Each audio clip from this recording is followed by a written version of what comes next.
Okay, so I finished this problem and I realized that the video stopped recording very early on, so I'm just going to talk through this problem that I've already worked through and try and imitate the commentary I gave the first time I worked through it when it was not recording.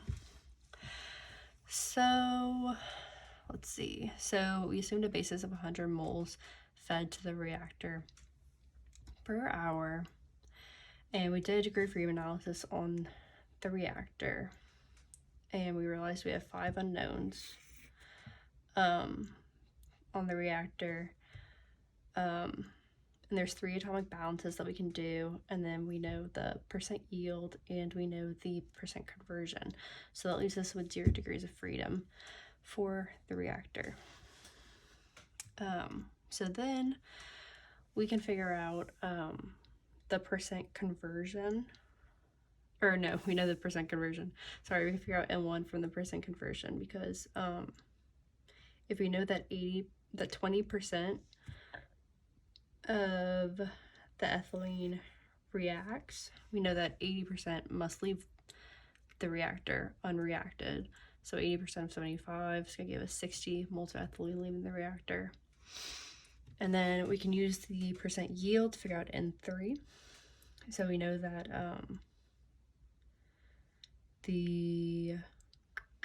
for every 100 moles of ethylene consumed in the reactor, 90 moles of ethylene oxide emerge in the reactor products.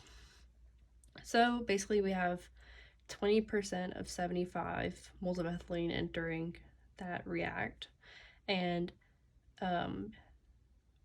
of 100 moles, of 100 moles, 90 of them, there are 90 moles of ethylene oxide formed.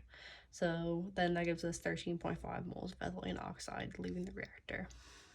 And then we can do a carbon balance and solve for N4. And then we can do a hydrogen balance, solve for N5, an oxygen balance, and then solve for N2. And then, oh, I wrote that on here. Okay.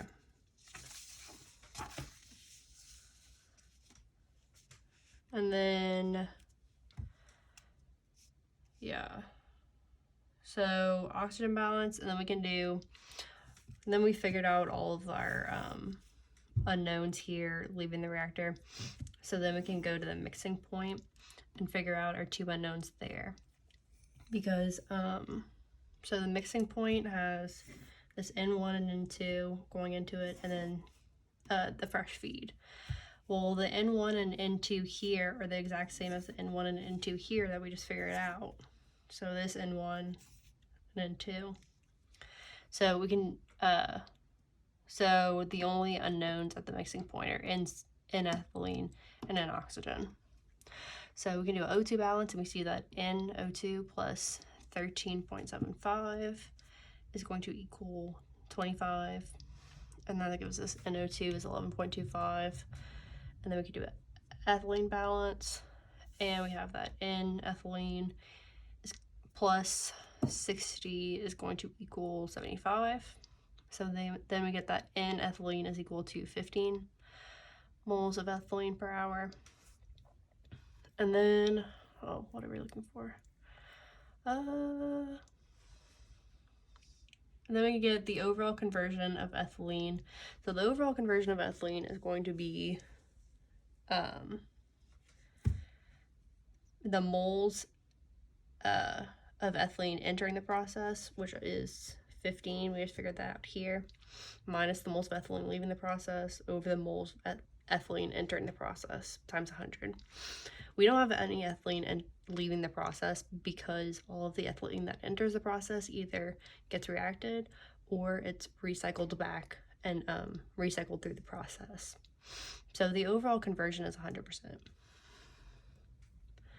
100%. Part B, yeah, we did part B. We calculate everything already. Part C, calculate the molar flow rates of ethylene and oxygen in the fresh feed needed to produce 1 ton per hour of ethylene oxide. So we calculated a scale factor here. So we are, okay, so we are producing 1 ton per hour of ethylene oxide.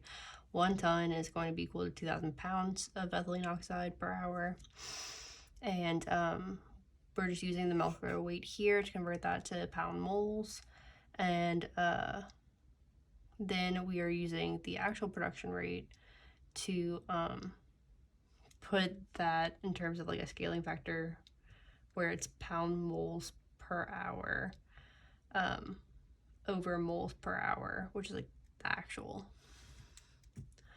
So then, so this is like the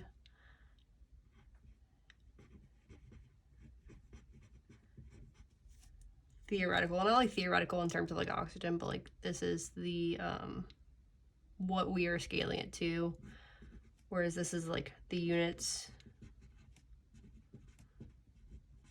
we're already in. So then whenever we figure out the new flow rate of ethylene into the